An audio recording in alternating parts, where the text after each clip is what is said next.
Alrighty, hello everyone. It is the most wonderful day of scoop season, Shaper Day. Uh, Today is, I've got three wonderful guests to talk about the scoops for today. I'm going to have them each introduce themselves, talk to you a little bit about who they are, what they do in the Netrunner world, and also their favorite identity from Elevation so far. First up, Eric, do you want to introduce yourself to the stream? Sure. Hi, I'm Eric Hayden. I am one of the two people who do a YouTube channel called Neon Static, and we doing the questions. We got the questions. The question was, I guess maybe, how long have you been playing Netrunner? Yeah. Okay. I've been playing for actively for about 2 years. I was around for when Katara Cycle was coming out, and then took a break when it got canceled. And my favorite ID from the set that's come out so far, I'm very torn, but I think maybe it's Leo on Corpse side and maybe Baz on the runner. Oops. And I, of course, didn't get my actual thing going, but thank you so much. I'll pull those up in a moment. And then, Patrick, do you want to introduce yourself? Tell us a little bit about when you started playing Netrunner, what you do at NSG, because people may have heard of you. And what your favorite ID from this set is so far. Yeah, hi, I'm Patrick Sklar. I've been playing Netrunner since about the time What Lies Ahead came out, so that's like early 2013, I think. And I am the narrative director at NSG, which means that if you have any complaints about the narrative, you can pass them on to Conrad, and not me. But if you have any compliments, then I'd be happy to hear them. As far as my favorite from Elevation so far, because maybe my favorite hasn't been revealed yet, I think it's Aoko, the Jinteki Corp ID, because it's just gotten my deck building brain tickled, and I've been really thinking about ways to maximize that ability, ways to trigger its ability. I think it's got a lot of potential, and I'm looking forward to playing with it and trying a few different decks with that already. Very nice. And Wentagon, why don't you introduce yourself to the stream as well? Sure. Hello. Wentagon. I'm Henry in real life. I'm local to the San Francisco Bay Area meta. I've been playing since like a couple months before System Gateway came out. Kind of a weird time to join. And my favorite ID that's been revealed, I don't know. I think it's got to be Baz. It's just too cool. A man of taste. A man of taste. Yeah, I think Baz is probably the idea I'm most excited about so far, which is pretty impressive considering we got, I think, two very unique Shaper IDs out today. I think Baz has the most aura, as the Zoomers would call it. You're so right. That's what he has. Yeah. Baz does have the magical word "whenever" on him. Yeah, whenever is quite the word. It definitely is. Doesn't one of our IDs today have that word on them? Oh, I think it does. It's Indeed. just the condition is a little bit more onerous, I think. Okay, interesting. I think actually it's even the first one we get to talk about. So we'll just jump right in. Today we had we had 4 Shaper cards, but we'll have 5 card faces to talk about today. And the first one is Dewi Oh no, I stepped into this trap again. You could have asked anyone else to go. Hey, narrative director, do you want to tell us how we should say Dewi's full name? Oh, damn. I really accidentally volunteered myself. I say Dewi Subrotopurtri. I believe her first name can also be pronounced Dewi, but the pronunciation guide will come at the end of preview season, and then we'll all know for sure. Oh, good. I won't look like a fool before then at all. The subtitle, I guess, is Pedagogical Dalang? That can't be. Yeah, pedagogical, like as in schooling. Yeah. I think I just say that pedagogical because that's how I grew up saying it. But and then she, her, and 4MU, Zero Link, Identity Natural. Whenever you make a successful run, there's the whenever. If your memory is full, you may flip this identity and gain 1 credit. And it's a 45-15. Radiant saying that Kid's Nugget is massive. I think Radiant needs to be around a few more kids. Well, maybe we should, take a look Yeah. at what's on the other side. And the backside is, whenever you make a successful run, if you have at least one unused MU, you may flip this identity and draw one card.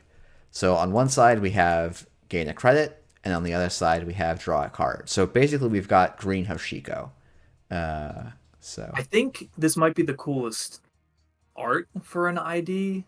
Like I mean, Baz is great, but I don't know this, and it's honestly funny to me that it's identity natural. I almost would have expected to see digital on this side too, but I guess that's just Osha's purview. But man, that is such a cool art on the backside of this.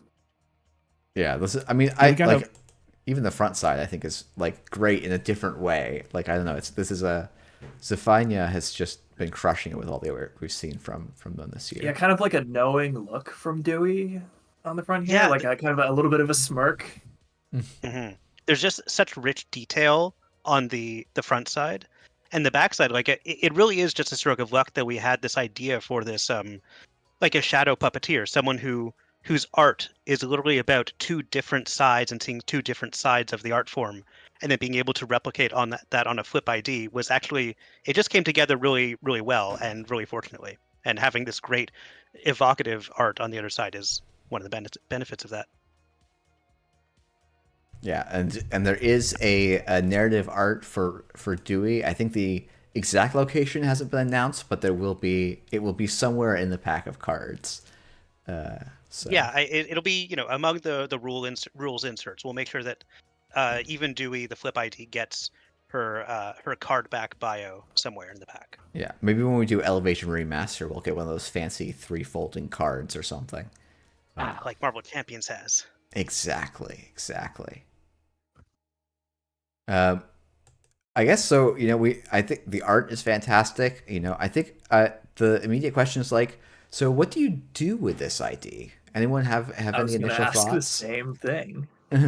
I think, and hear me out here, but I think like one thing you'll want to be able to do is, have a few more, I don't know, like instant speed installs to mess around with your MU in just the right way, and we might see like Paul's Cafe of all cards be nice, because you really want that effect where you're dropping something like right when you're going to make a successful run, or like drop a program to trash 2 and turn your MU down. So yeah, I'm not sure if Paul's is really the card. Maybe it's not its time to shine. But I can imagine it's not going to look quite like the regular big rig shaper.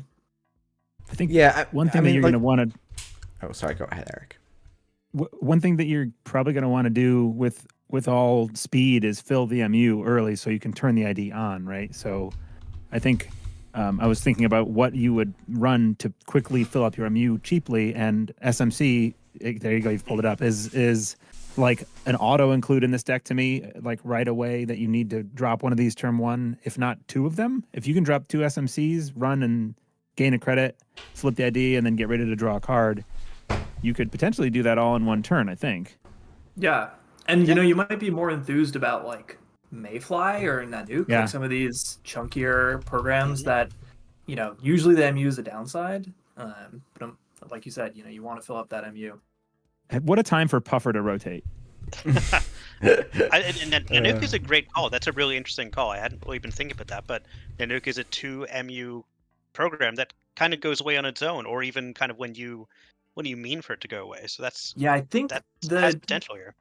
The timing's not great, but if you're on the full side and then you steal an agenda, perfect. If you're on the flip side, and your MU is full, and then you can make the successful run and steal the agenda and then lose this, maybe you're not so happy. But I guess the other thing I'm interested to see play out is like whether or not, how are people going to try and juggle this? Like, do you want to start your ID on the not MU full turn, or on the start of your turn generally, try and get a card draw and then see if you want to fill it up? Do you want to start with the credit gain? Maybe it's matchup dependent, but that'll be interesting to see play out. Yeah, this is one that's going to take I'm gonna have to study streams and watch people deck build and read their reports to figure out what like the play pattern is for this, because it's so foreign to me, which is exciting. It's something completely different, even though it flips and you're gonna figure out some kind of thing. The first time I approached Hoshiko, I was like, "What am I doing? How do I make this go?" And this mini game seems like it's really on par for Shaper. I'm really happy to see Shaper playing MU games, where that's been sort of a design space that's been just been a hard limit, and now it's a hard limit with benefits, which is kind of cool. There was a couple of old cards that like play like this is like it's an interesting different way to play with MU compared to like something like, actually Maven's not the one I'm thinking of. What's the stuff I'm thinking of? Like deep data mining. But I feel like there was also an AI breaker I thought that cared about your unused MU. Was that like? It was Overmind, I think, from the second box. Oh, that's totally. Overmind is probably the better call out than, because Overmind saw play. Savant, I have to say, did not. Yeah, but I think with Dewey, like you don't want to have empty. You want to just be like flickering between one empty MU and full rig. Like it's going to be interesting to see what that rig looks like. Like she's going to want to have a full rig sooner than anyone else. You know, if only there's a way to install on cards. I wonder if this is going to be you do the segue. Oh no, I was. Well, that's a great segue. I want to stay on Dewey for just a minute because there was a couple of things I want to mention. One, I would love to see if this gives NSG the incentive to print a -MU console. I imagine no, but like that could be a fun design challenge. What does the console have to do to be worth a negative MU? And some people might just say, yeah, be endurance. But I was literally about to say be endurance. So, well, Safer's in the chat. yeah, Safer, take some notes. But I think the other card that I think we haven't talked about, but I think has been a sleeper card, maybe not even a sleeper card. Pichasau actually might combo pretty well with Dewey if you start on this front side and you make your first run through, and Pichasau is filling your MU. You get a click and you get a credit, and then when you run back the second time, Pichasau will return to your hand, and you'll be on the flip side, and so you'll have one used MU. You'll put the Pichasau back in your hand, and then you'll draw a card and you'll flip back over. And so you will clicklessly gain a card and a credit and make 2 runs. So. Very good. Yeah, I like that a lot. Like it's you're ending the turn +2 clicks. You're not ending the turn. Like you're +2 clicks on the turn. So you're even doing negative. Like usually what I'm imagining with Dewey is like we might be going out of our way to make this work, but with Pichasau it's kind of working in our favor as far as tempo goes, and that's pretty fun. Yeah. I think the last thing that I sort of think about, because I think this got mentioned on stream yesterday, maybe is a lot of the corp cards we've seen seem to be pushing in a little bit more of an asset direction, which I would expect is good news for Dewey, who wants a lot of servers to run.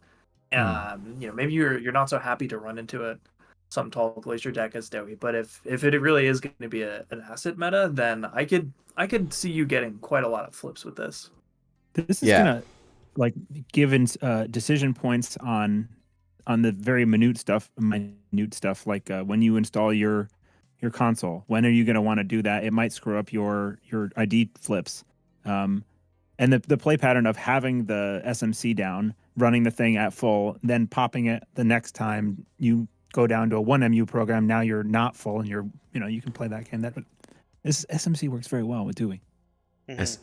Yeah, I mean, Muse actually also probably... Well, Muse doesn't work quite as well, actually. Yeah, SMC is a particularly powerful... Cards like Buy Bands, too, which lets you, chain your runs right together, right? Because if you do your not-so-full run, Buy Bands, and put a program down, then you're ready to go for your next run. Can I pitch something? Can I pitch playing Muse to search for an SMC, and then you're 3 MU up, for only cost of 2? You're almost at your full rig. Ooh. Just takes like one more cost little of MU. 4. Well, the SMC is free. Yeah, the SMC is free when you just get it on the Muse, and you just sit it there for a while, and then you Muse for an SMC. Yeah. And then I feel like Fermenter is probably also a card. I think someone in the chat shouted this out. Fermenter is probably gonna be a really nice Dewey card as well because it eats up that MU slot, and then you'll be able to pop it and gain some cash and probably draw a card all at the same time, kind of thing. For sure. Yeah. All right. Well, while Patrick did a fantastic segue to a card that features Dewey, that is not the order that the cards are in the set, so we do not get to talk about that card yet. Instead, we're going to talk about Magdalene Keino-Chemutai? No. Patrick, I'm going to turn to you once again. Yeah, that's Magdalene Keino-Chemutai. Oh, okay. I was closer than I thought. You were close. Crypt Architect, they, she, 4MU, 0 link. I will say quickly, I would have been interested to see like how if Dewey could have been like the first 3MU runner or something like that and gotten a little buff in some other way. But That would have been fascinating. Magdalene, a architect so proud they wanted to finish their own thing after being fired. I think we've all probably had moments of that feeling. Backstory. Yeah. I think also it's interesting to have a runner whose backstory is sort of like starting as being kind of like this insider corpo person. I think that's like, you see that maybe more often with Krim, but at least like a lot of the shapers and Anarch we've gotten feel like they're maybe from like, I don't know, tougher backgrounds or haven't had it easy per se. Whereas Magdalene is it's almost like a fall from grace story, which is cool. Yeah, I'm glad that we were able to like get that through. I'm also glad that we were able to make a shaper who's like, a lot of shapers are kind of selfish, but they're still heroic characters. And Magdalene's like, no, I'm a megalomaniac. I will eventually reshape the world in my image. Magdalene also has a kick-ass pantsuit and a metal ear. Ear. Yeah, she's got cyborg ears. That's wild. I was about to say, she's got some like Bajoran earrings on, but metal ears makes more sense. I hadn't even thinking of that. I should finish the rest of the text. They are an identity cyborg, 4515. Whenever you discard cards to reach your maximum hand size, you may install one program or piece of hardware from among those cards. The flavor text is good design is invisible, but I'll never settle for good. Okay, I've got another hear me out here, which is this finally the shaper that wants to play something like Basilar Synthland, or maybe not so crazy like Ghost Tongue, to get your hand size down to make it a little easier to discard down to hand size? Because it is just, I think Basilar is exactly the card. I think you're exactly correct. Ooh, that's spicy. Yeah, play a 6-click runner basically. That is like it's funny because it's like you would never play this in Lat, but like this is maybe a card that can take Magdalene, who I feel like is kind of a similar value proposition to Lat, coming at a different angle. So. But like now you get to access a different part of the card pool with Basilar Synthland or Ghost Tongue, giving some of these like core damage runner cards some home in shaper. I think that's a very interesting one. And if you fire a single Joyride, you get to potentially install that Basilar Synthland clicklessly at the end of the turn, which is pretty sweet. Yeah. Someone in chat also saying Vjarcation, I think hasn't. I know. Yeah. Man in the Moon, a friend of mine, has a sort of a pet card in Vjarcation, but I don't think we've really seen it in that many competitive decks. But it's pretty obvious that that's good here, because not only do you get to bin some of the programs that you'd rather pull in with Simulchip anyway, but if you've got that one extra card that you wish you could have done something with, well, here you go, you can install it. Install the Simulchip. Even better, I think it's actually pretty funny. We were just talking about with Dewey, like, what if there was a negative MU console? What if Dewey started with 3MU? Well, here we are talking about with Magdalene, like, what if we reduce her maximum hand size? And then we've got a shaper that's like, firing on all cylinders. I think it's really interesting. I think her ability is very strong. Like you were saying, Jeff, it is Lat kind of value. You're basically getting a click worth of value for doing what you're already going to be doing. Maybe it's not the best fundamentals, because she does really encourage drawing last click, maybe, just to make sure that you go over and you have something to install. But I think she's great.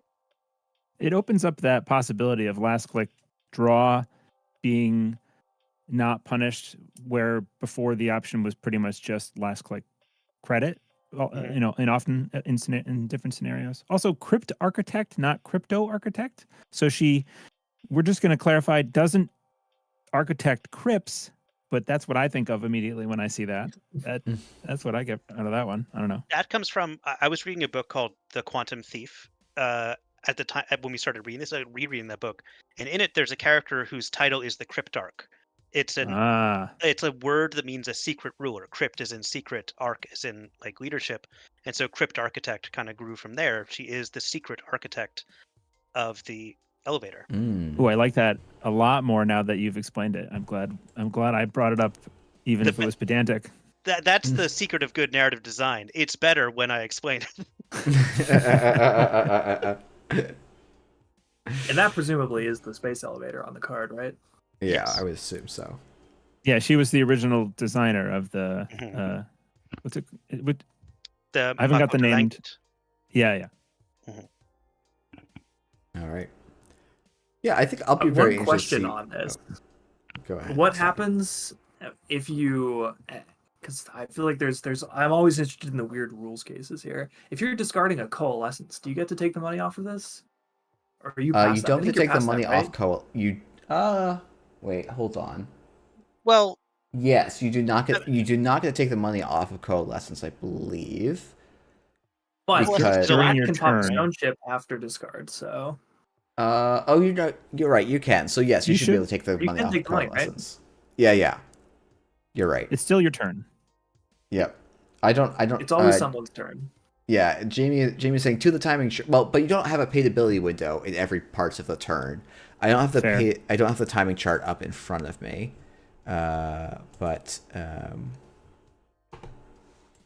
Please tell me the space elevator is her console. Nice. I saw that, like, damn, that's a great idea. I gotta write that Gestures down. at giant okay. building. Well, fortunately, I don't Jamie, even the think rules. that's the first time Grimm has said something that's like, I wish I'd thought of that first.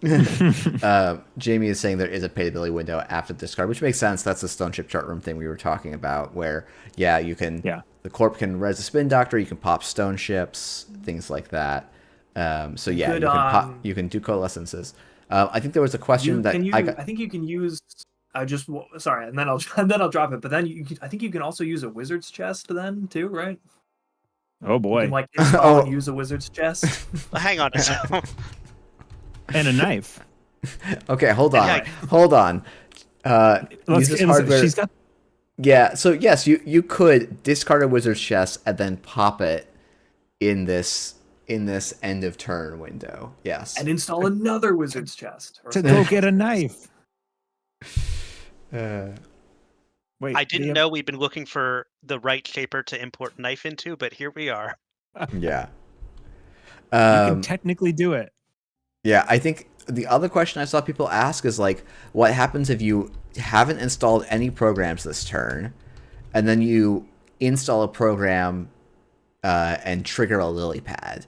And the answer is you just have an extra card. Basically, you'll end your turn on 6 cards because this card is a single thing. So, I think you just confirmed Lilypad as the canonical console of Magdalene. maybe. Alex Boy says, "Will you install Classic in this window?" Well, you can't install Classic, so I don't have to answer that question. Never mind that the wizard. I guess actually, okay.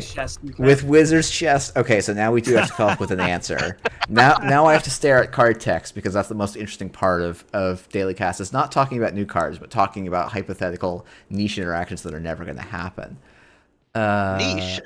Okay, Class wait. act is only 5 influence. Yeah. And it's basically got to be one of the only 2 resources you play in the entire deck to make this consistent. What if it's a wizard's chest into a meeting of the minds to go get a gachapon? I'm sorry. Yeah. Obviously doesn't. I can't believe you'd even say that.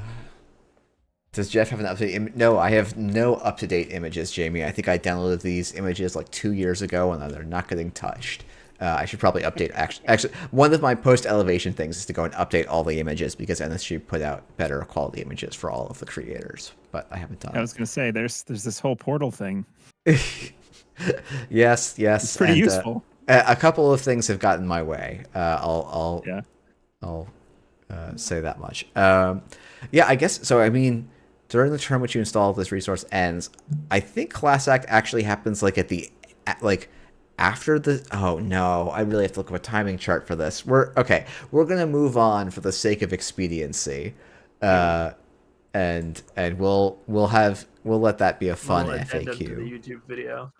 Yeah, I think yeah. the discard phase hasn't ended yet, right? Whenever you discard cards to reach your maximum hand size, you're doing that. Then you install the wizard chest into the class act, and then this class act says when your discard phase ends, you draw 4. So I think you would. Oh, draw 4. you're right. Let me look up the actual modern text because that might be clearer on the class act. Yeah, it says Yeah, Jamie's What? saying that it works. Yeah, pretty good. yeah. Funny thing is, you When can a even do discard this right phase now ends, without mag, yeah. because you could prognostic wizard's chest after your discard phase. Anyway, Henry's just off on the wildest journey. should we move on? Yeah. We can probably move on now. So we've got the first of our 2 Shaper cards, and this is Illumination. This is a run event for Shaper, so it's going to do something funky. And this is run R&D. If successful, install up to 3 cards from your grip, one at a time, paying 1 credit less for each. It's 3 influence. It features Dewey, and it says, won't you get in trouble for putting that in the show? And how did she even find out? So yeah, I guess, someone was joking. Mass install reprint was not on the expected cards for Elevation, but I'm kind of curious what people think about this. I want to confirm that In the Groove does work with Illumination, so I can In the Groove and then play Illumination a couple of times and spam out like Joyride In the Groove or Illumination, and just put all of my deck on the board in one turn. All right, Eric, I'll be expecting a postcard from Magical Christmas Land. Okay. I really like this card. I think that if it makes the default corp answer to a Shaper matchup ice R&D like right away, even instead of HQ or something like that, I think it's pretty interesting. Like, this is the Shaper threat from turn 1. You can't let them get 3 discounted installs for free. You have to prevent that from happening. Within the Groove. And In the Groove just makes it all the more valuable. That's really crazy value. Jimmy, Yeah, I think, confirming that it works. Especially if it's open. Yeah, you it does can work do, because In the Groove says Joyride printed. off. So Yeah. just Okay, for clarity. Sorry, go ahead. Henry, what are you saying? I was just gonna say, like, if it's open, then you're also like, before I think Joyride was a little bit of like, maybe you'll see that Shaper, and you could get punished for that. I think with both of these, if you're some Shaper that wants to play a lot of events and wants to run a lot, which sounds like, at least Dewi seems to want to run. We've got Anakin with Event Shaper, so it's like not totally unreasonable to put these in the same deck. And I think it's, I don't know, it's like a pretty big blowout if a runner manages to get both of these off in one turn. This is hugely explosive, especially when you consider cards like environmental testing, that like Illumination saying 3 cards and not 3 card type is like the 3 programs or something like that. It's so great that it's flexible that you could, your first install is environmental for 2, and then you get 2 more, and then maybe one of those was a simul chip, and then you can flicker and just out of nowhere go to a bunch of like coalesce and simul chip, use it, flicker it, use it again, pop the environmental. It's like wild. Yeah, I think there is like a plausible install that's something like an environmental testing into a Muse and the simul chip. And Muse then you just gives you fetch a coalescence off of the Muse, and so you get Muse, simul chip, coalescence, and then you can flicker the coalescence and pop the environmental testing in one click, basically. such that's ultimate Shaper bullshit. 4 credits from In the Groove with 1 click. That's incredible. You've seen those Pro ZD videos where, like, when the opponent is having a good turn, like, I'm gonna go back to lunch. A cow to make butter. Yeah. That's what this is. Chesva, it was a great combo with this too. Like you get to spend the Chesva credits to help you install things through Illumination. Yeah. Very true. Yeah, I feel like chess was maybe a UAV little too, I bit guess. much, but yeah. I don't know how much you're going to be doing, Yeah. Trojan stuff unless you're playing Arsana, but there's a lot of money for extra installs there. We haven't really seen UAV much lately, but maybe support that lets you take a whole bunch of money off of it at once is kind of what it needs. Yeah, I mean, like there was definitely games when I was playing these like UAV engine REs where I'm like, well, I have 3 cards that need to get down, but I also need to go and contest the remote this turn, so I have to pick one or the other. And so maybe maybe I could see 1 or 2. I mean, I'll be interested to see. This is a card I wouldn't be surprised. Like, this is a card I expect to see people trying quite a bit at the start because, like, Shaper has speed issues, and this is like a speed and econ card kind of all at the same time. It does demand a lot of card draw, I will say. Yeah. You need Yeah. Diesel is rotating, so it feels like you have to do like a click 1 Dr. Nuka, and then like click 2 make a run on R&D, and I suspect that this card probably does just encourage most people to say, instead of my first dice being on HQ, my first dice should probably be on R&D against a Shaper identity. Yeah, because if it's Joyride Illumination, that's 2 runs on R&D. If you get 1 ice, it might be you can't turn 1. It's not happening, right? Yeah. So. Yeah, if I didn't have to pay a 3 influence tax on it, I'd almost want to have this in criminal to, put my class act down and then unload the next turn. Oh yeah. Class Act does have a nice synergy here. But maybe the answer is import class act into Shaper. Telling you, it's only 5 influence. I feel like I might prefer the 3 Is influence. it really 5? Yeah. I think all of those all that whole cycle is 5 influence. I think. Yeah, I'm pretty sure. Thank God it's nobody's 5. importing the Nihilist. Oh, I thought you were about to make a joke about the artist. Yeah, the artist and the Either nihilist or. constantly battling for last place out of the 3. Yeah. I've seen the artist played in earnest. I've never seen the Nihilist played ever. It's funny because I think the Nihilist is the much better card. But maybe that's not the debate for spoilers for Elevation, a card Give the that was people what they want. a card released back in 2019. We maybe don't need to have a debate about the relative power level of 2 of the worst 2019 cards, but Sorry, Dad. All right, Climactic Showdown or Whistleblower. I was thinking the card draw thing for Illumination, though. I think because of that, RE probably it'd be hard for you to run it in RE, and like Lat. The only scenario where I could see that being useful for Lat is like you're trying to match a low hand size all of a sudden out of nowhere. But yeah, yeah. I think that's a good point. Is like you kind of need to want to get a bunch of cards and need to have a lot of card draw, and it's like, well, maybe you don't even need Illumination on those board states. Maybe Illumination is a little bit win more. But I could also see. I wonder, like, if we could see I think out of faction, this card is also kind of interesting. It's like, oh yeah, I'm an Anarch player. I just like throw down a Paladin, throw down a Mystic, throw down a Breaker, and just kind of start cooking. If we're like going back to Shaper, I wonder if we'll finally suck it up and start playing VRcation, not Last Click. Yeah. So click 1, 2 VRcation. Anagram down. That's 5 cards. That's like not bad. Yeah, That's disgusting. I will never. Obviously, this card has a very strong home in Dewey, right? You want this for sure in Dewey, as depicted on the card art, right? So you can potentially fill up the MU really fast. Yeah, that's probably true. Yeah, that's a good point. Yeah. It's clearly a Nat card.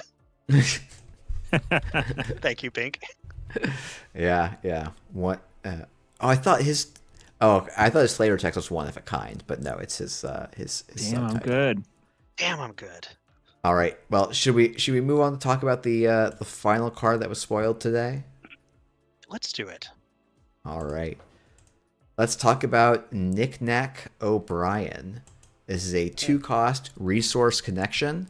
The first time each turn or run begins, you may trash one of your other installed cards. If you do, gain credits equal to its printed install cost and draw 1 card. 3 influence, and while I appreciate much of the flavor text, I'm not going to read a whole paragraph here. So you can Take that narrative. Take that narrative, director. Actually, could I speak on the narrative about this card for just a moment? Oh, of course. So the character depicted, the Knickknack himself, is actually a likeness of someone who was very important to Conrad, our visual director, in his like formative years. So it's a shout out to someone he knew in his youth. He can tell more of the story if he wants. I just want to get that out there. Like, this is a very heartfelt likeness, and we appreciate Alicia Doyley for taking it on.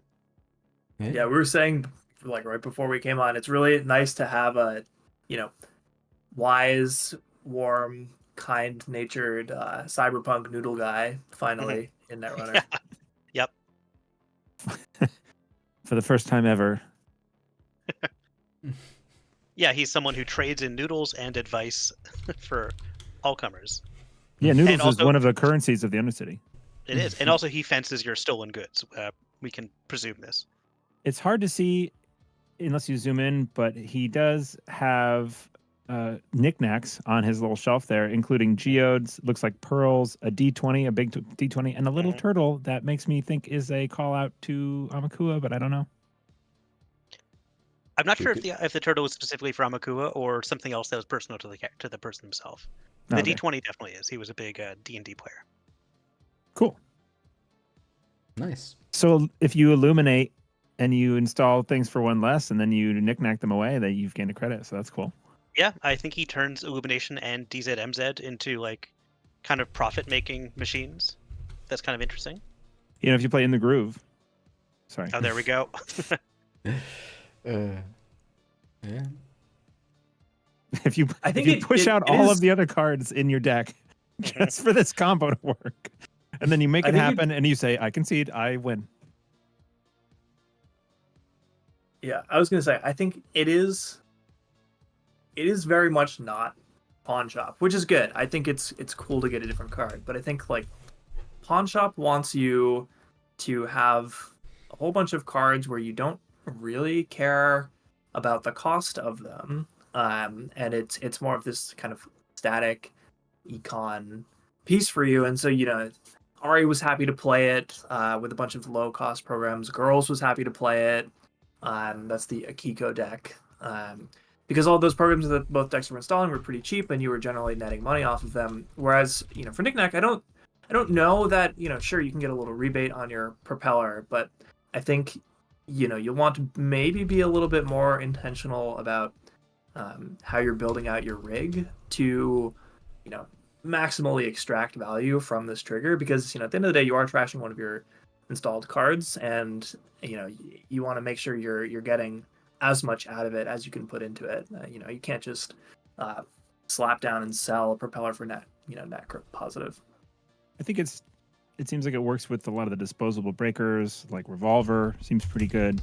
Obviously, it turns on. It's got synergy with Dewey as well, because sometimes it gives you a way to, by your choice, lower your MU, which is an important piece. It's a bit awkward with Dewey, though, because it's really only beneficial if you start on the flip side of Dewey. If you're starting your turn on the front side, this is not actually functional with that side of the character unless you have some other way of because Knickknack only works the first time each turn a run begins. So you have to start full, and then you trash a card as the run begins. So I don't know. It's interesting. You have to play around it. I mean, that's sort of what we were wondering earlier, right? It's like, I guess as Dewey, especially if you're playing Knickknack, you really do want to start on that Shadow Puppet side as much as possible. I saw some people in chat excited to do Blue Sun but Runner with Blue Sun Spark and Orca and Lobby. Oh, that's pretty cool. Finally, Blue Sun and green. Yeah, I question how you're going to make that consistent enough, because you're not allowed to run any other program. So I'm running like multiple sparks. I only get three Wizard's Chest. sparks, and I play multiple orcas and multiple lobies. And I'm not Kit, so I just have to kind of hope that they end up coming out in the right order. And my reward is that I get to hard install the next two of them. Yeah, but you've made enough money to do so. And Maybe yeah. you do play the artist. That's, selling the artist for 4 credits. That's not nothing. The artist does give you a discount on program installs. So you do program or piece something of like hardware, yeah. click install the artist, click for 2 credits, click install hardware, run and sell the artist. Perfect turn. I mean, do you maybe think about importing this into Criminal, and when you're going to overinstall your class acts anyway, or your red teams? There you go. But like, I've seen the overinstall class act because I want to draw 4 now, just out of pocket. But if you can make 4 credits off of it in the process, that seems pretty good. Yeah, I absolutely think you consider that. It's 3 influence, and if you want to get this consistently, probably have 2 of them that you're trying to run. So there's definitely a real deck building cost there. Mm-hmm. But at the same time, 4 credits is 4 credits. 5 credits is 5 credits off of red team. That's a lot of money, and it's at the start of the run, and it goes right into your credit pool. And there's not a whole ton of cards that do that for you. So, So what cards in the card pool right now don't auto trash themselves besides like Coalescence? I remember like with Borealis, a lot of the like power counter cards did just they trash themselves when they're empty. Yeah, I guess because of World Tree at the time was like what might have been balancing. it was World Tree. It was World Tree and Aesop's where they're like, oh, we can't let shapers keep all of these things around. So there was a lot of self trashing there. So I'm trying to think what other stuff gets used up. I like Propeller, gets used up and sticks around. does Propeller and Penumbral? Revolver. Oh, Penumbral Toolkit. Yeah, does Penumbral Toolkit trash itself? I think it does. Yeah. That card's got Yeah, money it on it. trashes. Yep. Well, it'll be a thing to watch for as cards, as you're looking at cards, and There's if got it to be doesn't something auto out there trash, that people have missed. Yeah, I mean, maybe you can do a stealth Knickknack deck and sell your Penrose, simul-chip it back, and, Huh.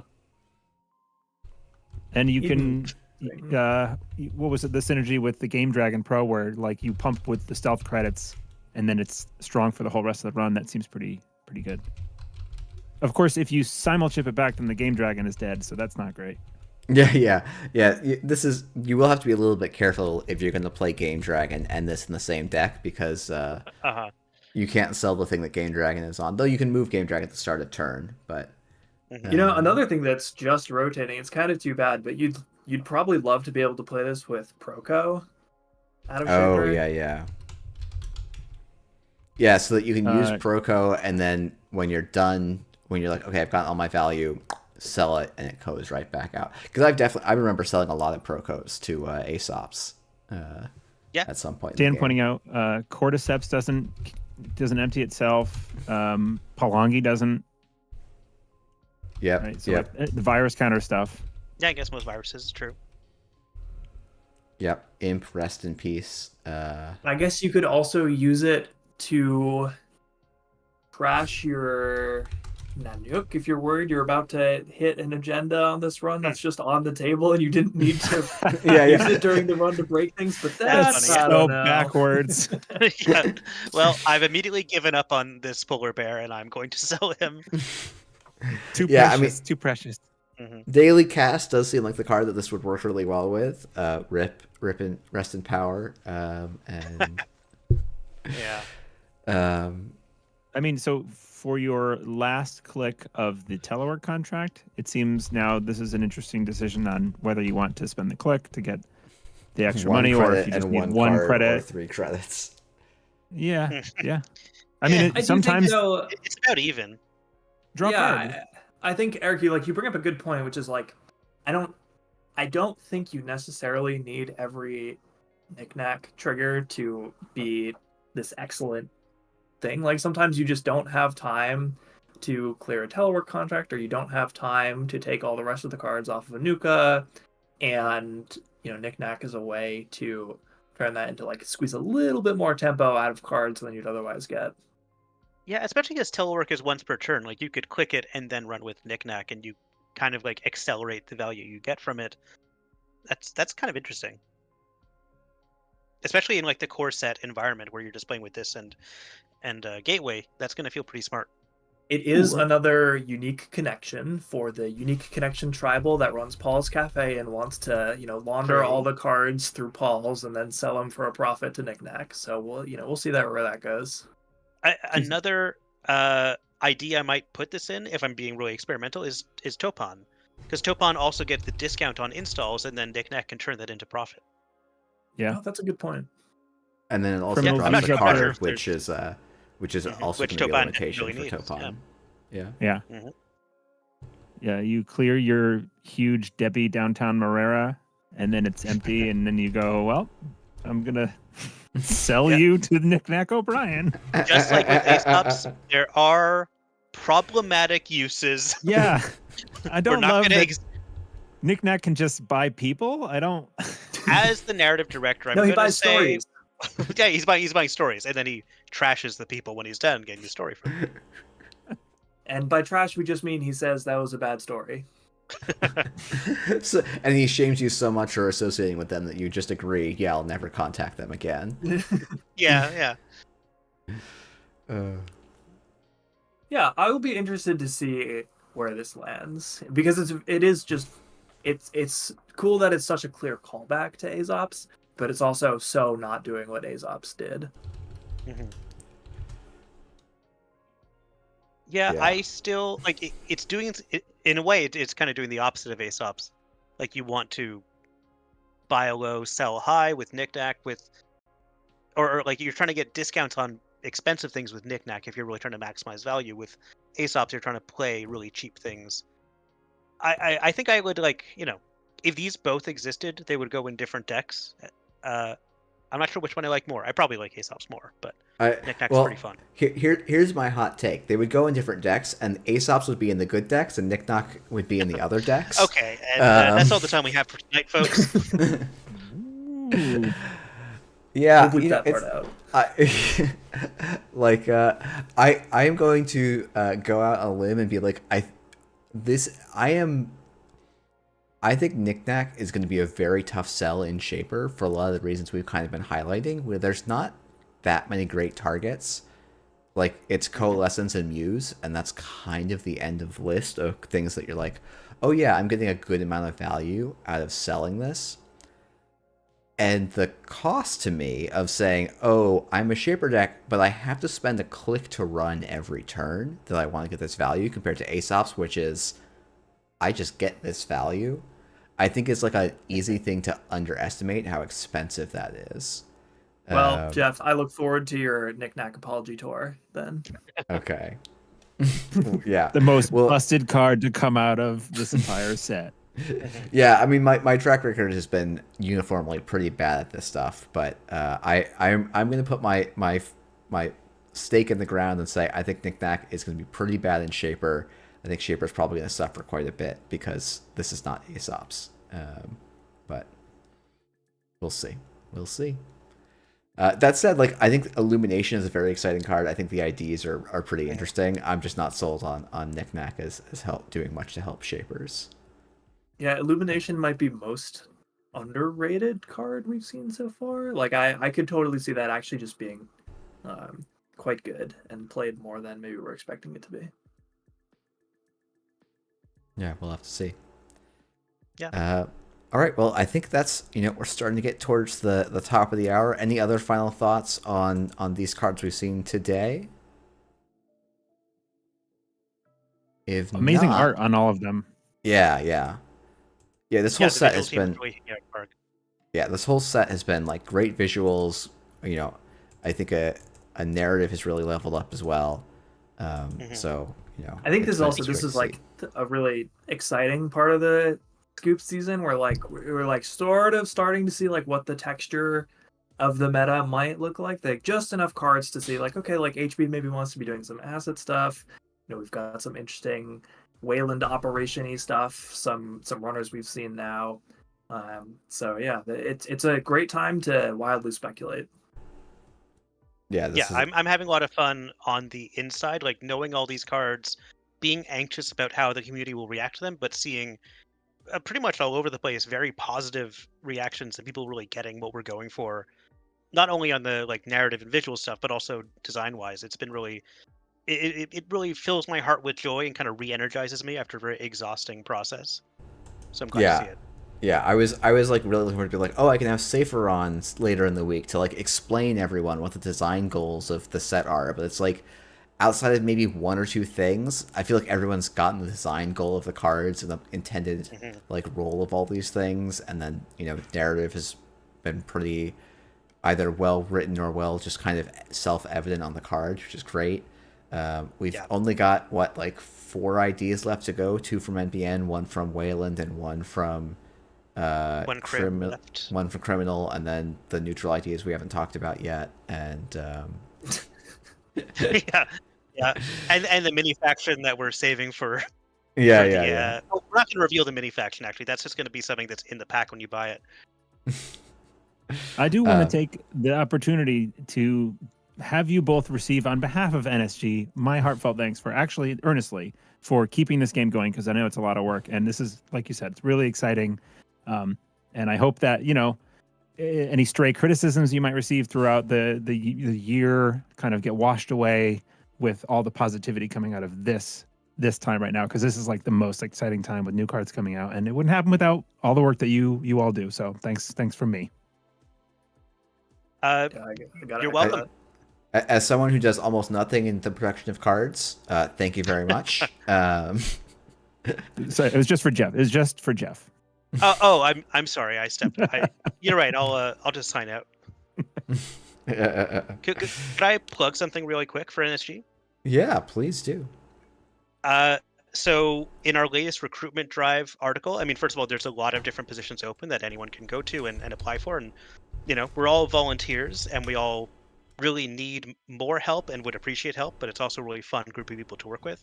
But especially, I'm looking for narrative designers on the narrative team, and if you like what I've been doing so far, then boy, you'll love working with me.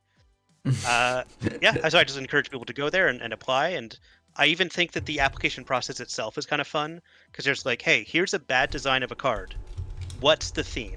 Or here's a silly, badly written paragraph. Edit it. I think people can have fun if they just want to apply to it and check that out. And yeah, please do so. Yeah, I'm going to add a link to the description of this video right now on YouTube, so you can go right away and be one click away from applying to all of the great roles.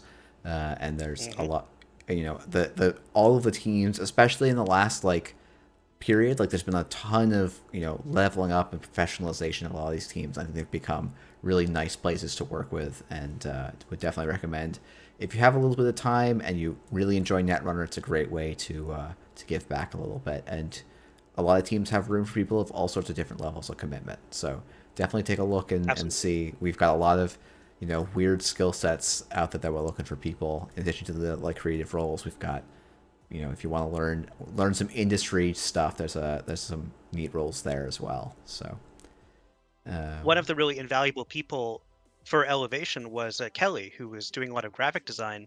And Kelly doesn't even play Netrunner, but she's just a very helpful person who really loves the community. And so there's all sorts of people involved in NSG that we really appreciate. yeah. Kelly also was involved heavily in the graphics for Worlds last year, so a huge shout outs to her for that. Those were fantastic. So yeah, it's a nice space. And also, I should give a shout out to Eric, who's going to have, also known as Neon Static. You guys are having your own spoilers next Monday. No, yeah, next Monday on the 21st. Yeah. We So- normally do streams. So tomorrow's the stream regular schedule, but we get a bonus stream next Monday for our spoilers for the season. Very nice, very nice, great. And And I think I'm actually helping Backroom Deals spoil something on Wednesday this week too. oh yeah, that'll be thinking. fantastic. Yeah, I think the way that's going to work is I'm going to encourage people to watch Backroom Deals, and to encourage them even more, we're going to talk about Backroom Deals cards on the 17th, just so they can make sure to Nice. tune in. I think the way it's going to line up is Backroom Deals is going to start, I think, at 7 p.m. Eastern, if I'm remembering Yes, that's a good correctly. And so you'll be able to either hang out with them a little bit past the hour, or come over and we can talk about the Rapa Nui GLC and ShadowNet scoops. So Awesome. yeah.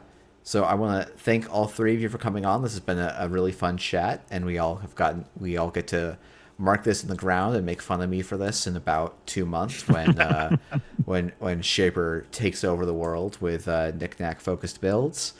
And yeah, I guess maybe I'll finish off with a great softball question.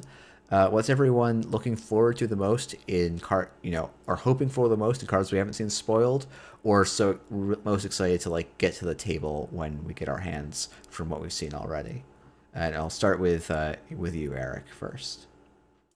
I want to see what kind of cool tricks Baz has up his sleeve that he is rolling up. I want to see what the payoff for the ability is. That's got me. There's going to be some cool toys in the set. It's not just going to be a boomerang dispensing ID. So that's it for me. Cool. How about you, Patrick? I mean, I know what's coming up for Elevation, so what I'll say instead is I can't wait for people to get the cards in their hand that feature some of my favorite art on them, including the octopus card from the card fan and the Komodo dragon card from the card fan. Like, there's some great art still to come, including a piece of ice for NBN that I think has my favorite ice art in a while. Oh, I think I know that one. That's a very good. I will say I think they did a very good job with that card, and the art similarly delivers on that one. Just to be the most frustrating to everyone watching right now. Exactly. I think it's a very ONR coded theme for a card too. I think it really worked out very well. People are going to love it. How about you, Henry? I guess we've had most of the IDs now, and I would assume, I don't actually know, but I would assume we're getting NBN tomorrow, which is very excited for me. That's my favorite Corp faction, so I am eagerly looking forward to seeing what they're going to be up to. Cool. All right. Well, thank you all. Thanks everyone for tuning in. We will see you all tomorrow for day 6, with articles from NSG Design and NSG Rules. And we'll get some clarifications, hopefully, on some of the Discord questions and probably some other stuff. So until then, thanks everyone, and we'll see you tomorrow.